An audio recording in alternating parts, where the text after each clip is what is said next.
श्रीमद् भागवत गीता यथारूप। आखिर भौतिक उलझनों में कौन सा व्यक्ति पड़ता है?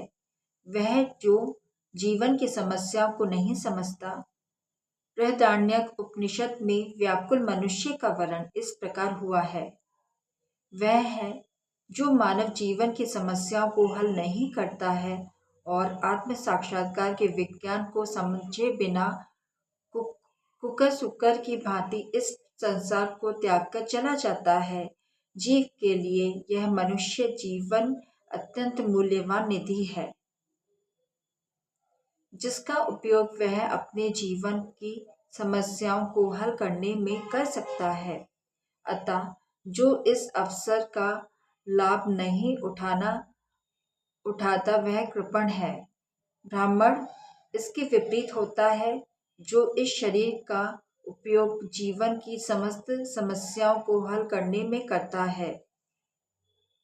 देहात्म बुद्धि वश कृपण या कंजूस लोग अपना सारा समय परिवार, समाज, देश आदि के अत्यधिक प्रेम में गंवा देते हैं। मनुष्य प्रायः जन्म रोग के आधार पर अपने पारिवारिक जीवन अर्थात पत्नी, बच्चों तथा परिजनों में आसक्त रहता है।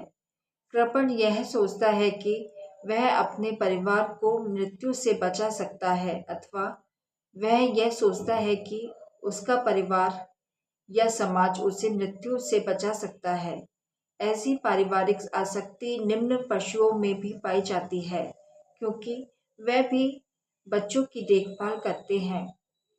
बुद्धिमान होने के कारण अर्जुन समझ गया था कि पारिवारिक समस्याओं के प्रति उसका अनुराग तथा मृत्यु से उनकी रक्षा करने की उसकी इच्छा ही उसकी उलझनों का कारण है। यद्यपि वह समझ रहा था कि युद्ध करने का तात्पर्य उसकी प्रतीक्षा करना था, किंतु कृपण दुर्बलता के कारण वह अपना कर्तव्य नहीं निभा रहा था। अतः वह परम गुरु भगवान कृष्ण से कोई निश्चित हल निकालने का अनुरोध कर रहा था। वह कृष्ण का शिष्यत्व ग्रहण करता है। वह मित्रतापूर्ण बातें बंद करना चाहता है।